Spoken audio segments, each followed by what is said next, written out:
Salut à toutes et à tous, un déballage très rapide pour vous présenter un casque moto ou BMX entre autres, destiné aux juniors de la marque américaine O'Neill, livré dans cette boîte en carton.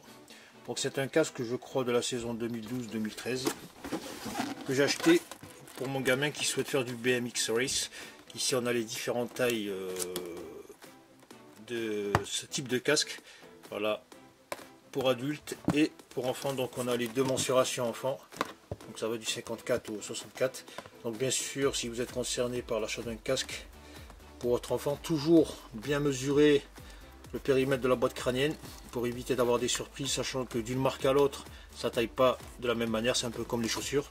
Donc ne vous faites pas avoir, surtout si vous l'achetez sur internet, parce que entre le retour ou le remboursement et l'achat de nouveaux casques, ça prend un peu de temps, donc vous pouvez handicaper votre gosse dans la pratique de son sport.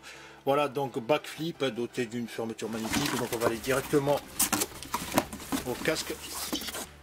Voilà, c'est l'un des moins chers qu'il y a sur le marché. Je l'ai acheté 80 €, 119,50 €. Voilà, il faut savoir que la pratique du race, BMX race, ça coûte un bras quand même. Donc j'ai pas finalisé l'achat de tous les composants, de tous les accessoires, parce que ça ruine un peu. Entre le vélo, le casque et les gants, déjà ça fait un bon pactole. Donc il va me rester à lui acheter le textile. Bon, le sac, il y en a un. Donc ça, c'est le sac de transport en toile, très léger. Alors est-ce qu'il est super costaud ou pas, je ne sais pas. Voilà, pour le mettre quand il sera sale. On a une petite fermeture à boucle ici, ce qui est plus simple, avec bien sûr la marque Backflip RL. Donc je vous ai pas montré la référence exacte du produit, alors elle est où? C'est celle-là. Donc c'est Backflip RL Evo Downhill Helmet, donc pour casque. Voilà, c'est la saison 2012, Black and Red, taille M. Donc on a un petit guide d'utilisation, truc comme ça. Bon, on va l'arracher comme ça, ça va être rapide. Bon, il n'y a que l'étiquette finalement. Donc le site fabricant global est pour l'Europe. Et bien sûr le casque. Voilà, level expert mode God. Bon, c'est un peu abusé.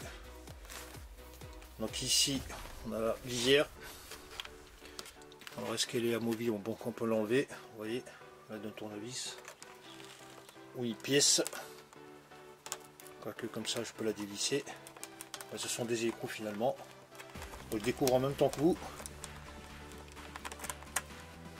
Donc voilà pour... Il y a un petit truc qui est tombé, je ne sais pas c'est quoi. Donc en termes de finition c'est propre. Et le trou ici. Donc on verra ça tout à l'heure, je l'ôterai entièrement. Donc les couleurs elles sont très belles, c'est beau. On a une bonne finition. En termes d'aération, alors on a combien d'ouvertures? Donc on en a une ici, 2, 3, 4, 5, 6, 7. Bon, je vous mettrai le nombre exact tout à l'heure, c'est juste pour vous montrer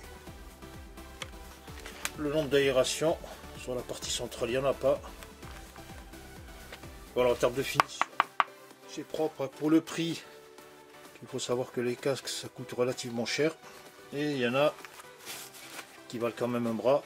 Donc pour la fermeture, je vous disais, c'était une fermeture magnétique, ça s'appelle, je ne sais plus comment. Flip flop, un truc comme ça. Donc c'est plus intéressant que les fermetures manuelles, qui sont un peu galères des fois. Donc ça se ferme comme ça, juste en intégrant la partie haute sur la partie basse, et voilà. C'est bien serré. Bien sûr on peut régler la tension de la courroie, comme sur les autres casques. Donc il n'y a pas beaucoup de mou. Après, bien sûr, il n'en faut pas des masses, mais quand même. Donc pour ôter, ici c'est écrit hein, slide to open, donc faites glisser pour ouvrir. Voilà, c'est tout simple, c'est très pratique. Et on sent la force de l'aimant, c'est bien magnétisé. Voilà, pour terminer, on a la partie rembourrage, donc on a de la mousse de bonne facture. Alors normalement elle est amovible pour le lavage, c'est le cas. Donc vous voyez, il y a des boutons à pression ici sur les parois. Donc elle passe à travers la courroie ici. Donc elle est en plusieurs parties. Donc je suppose 3 puisque celle-là s'est enlevée. Là c'est pareil. Donc 1, 2, 3. Donc les parties symétriques et la partie centrale qui est la plus importante, quoique il y a un peu plus. Voilà.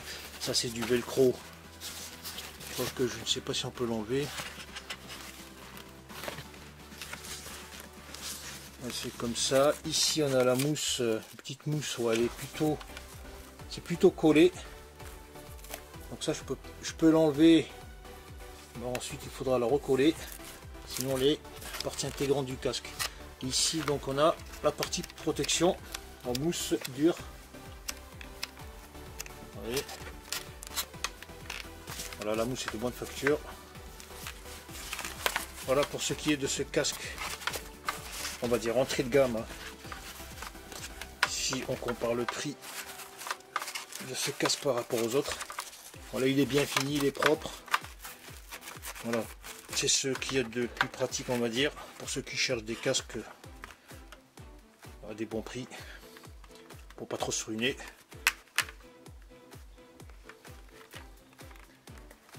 Voilà, c'était donc le casque O'Neill Backflip. Donc la civière, la visière plutôt, elle saute en enlevant les deux écrous. Ah d'accord, j'ai fait tomber la petite rondelle. Et sur la partie haute, qu'est-ce qu'il y a? Alors ici, il y a un petit truc à dévisser.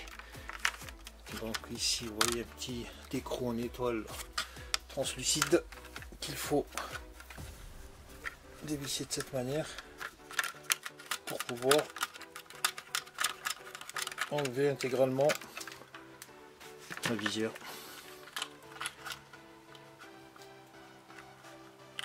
Là c'est du PVC dur. Voilà, sans visière, qu'est-ce que ça donne?